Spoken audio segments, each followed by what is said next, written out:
defend and the quality of their attack. I thought they put up a tremendous fight, but obviously from our point of view, we're delighted to get the win. It was a smarter game we played, I thought, and I mentioned that word probably 2 weeks ago. So I thought we made a step forward in that regard, and credit to Graham and the work the forwards have done. They created the platform for us to get the win.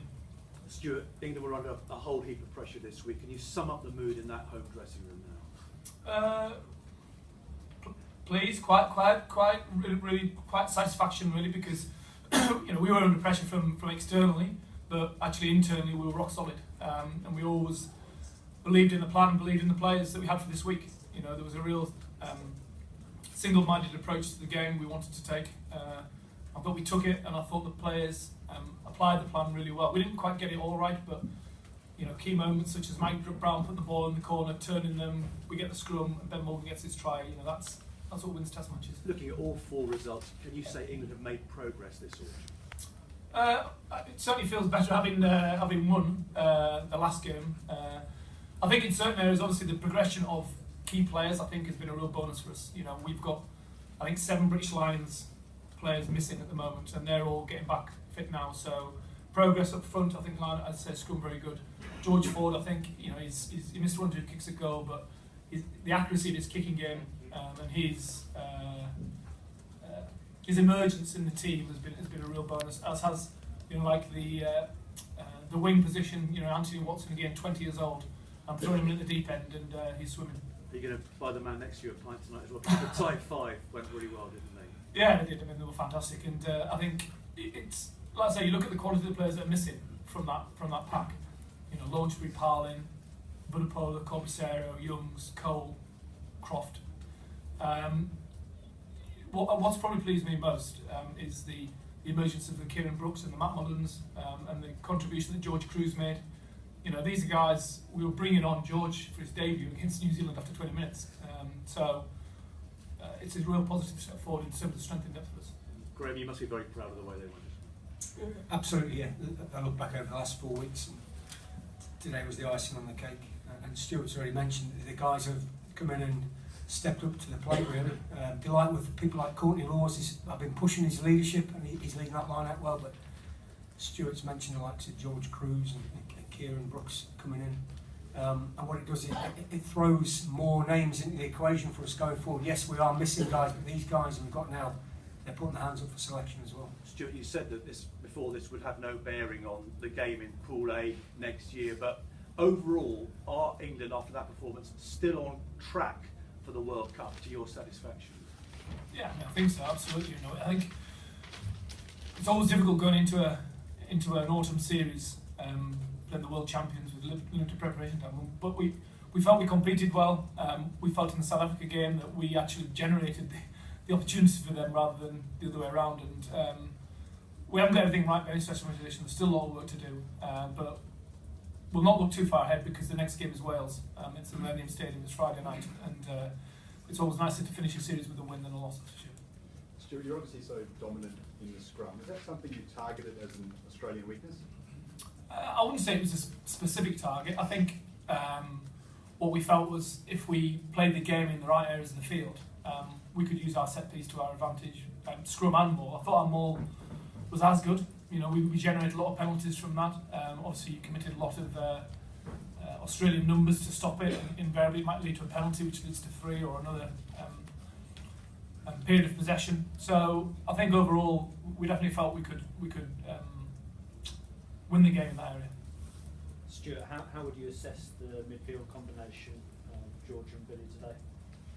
Well, as I said, I think the leadership shown by George and Ben Youngs in particular, I thought was excellent. I thought Billy did well. I mean, we didn't have a lot of ball in attack to play from, and he got closed down a couple of times quite quickly.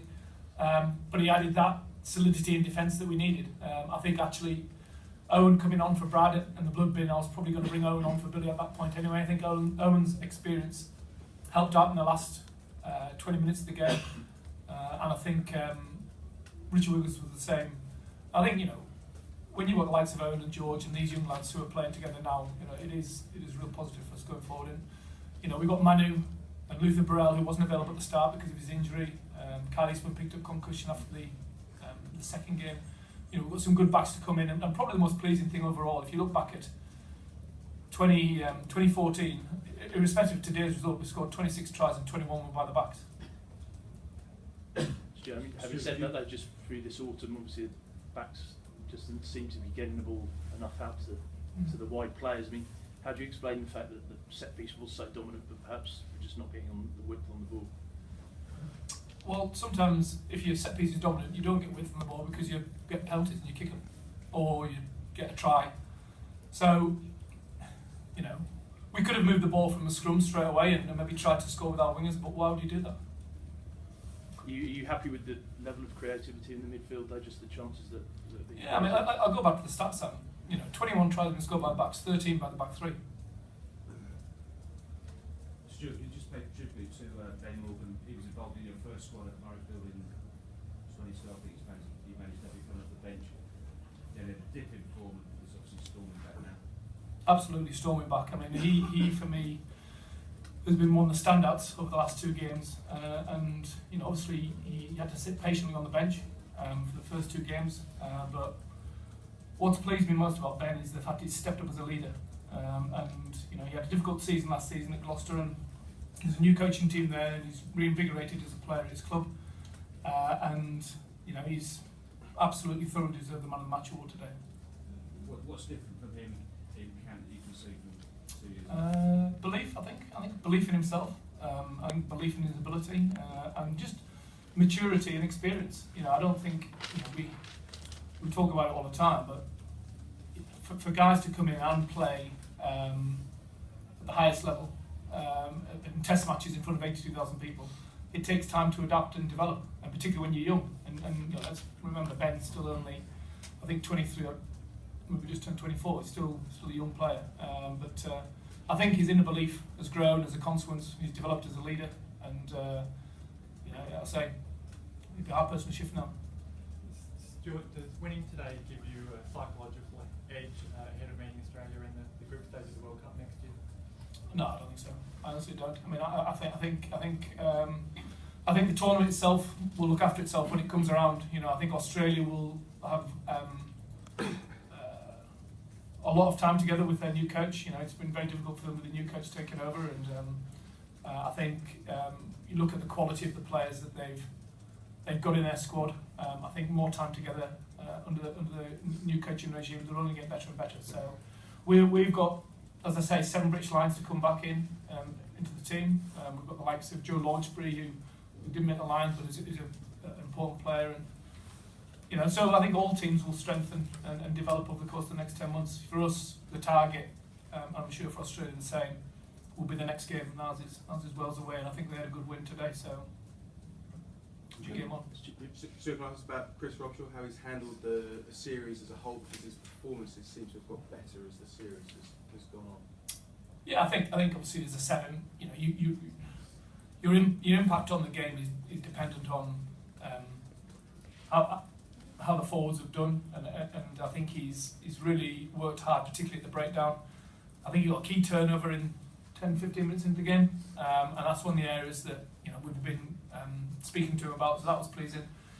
But his engine and his desire to keep working in a game like that where the ball in play must have been 40-45 minutes, you know, to have a 7 who can keep playing for the full 80 is a big help. And I think Tom Wood probably stepped up as well for me in that regard. You know, he's another one who probably was a little bit disappointed in terms of his own contribution, but I thought he stepped up today, and I think he's got that type of athletic forward that can really help us go forward.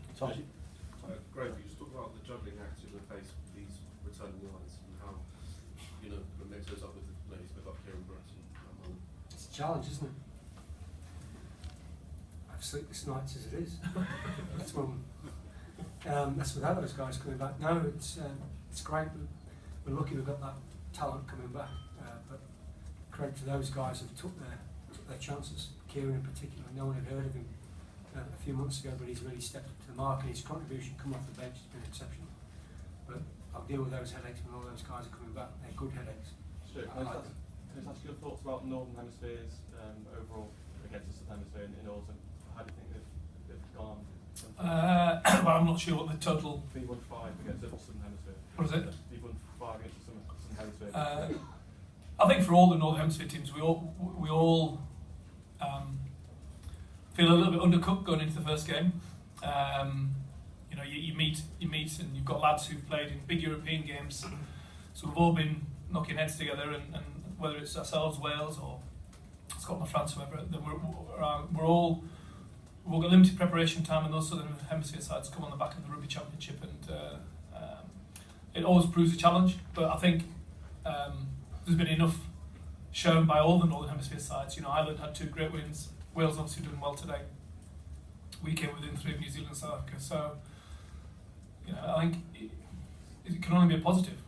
As I said, the preparation for a World Cup, that's where the decks are equal. And, you know, I think the Southern Hemisphere sides, I think, correct me if I'm wrong, I think their next games are not until June, July. And there's maybe 2 or 3 of them, and they're into the World Cup preparation themselves. So, you know, we've got full 6 nations to run. But credit to the Australians. I mean, they've played 5 tough test matches on the bounce, including the Barbarians game, and they absolutely took us to the wire today. If you to add one thing to your side, or one extra that you could add going into the Six Nations, is there something that you could sort of pull up and say that's what I need? Manu? On that bombshell. Is he the sort of single guy that you Well, I think you know, certainly, you know, he's a world class player. There are others obviously, but you know, you need, if you're going to win all the big games all the time, you need all your best players, and he's certainly in that category. Can I just ask one? George Ford, he played last week, Stuart, but this was his first start against a Tier 1 nation. How do you think he did? I thought it was excellent. I thought the accuracy of his kicking game was absolutely spot on. You know, people don't see that.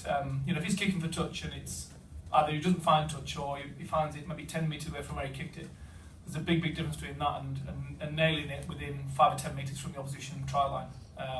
Or you put the ball up in the air, and the difference between landing just outside the 22 or inside the 22 is huge. And I think that bit of his game was good. I think defensively he stood up well, and his attacking game is only going to get better because that's actually his point of difference. Okay. Thank you, guys. Thank you.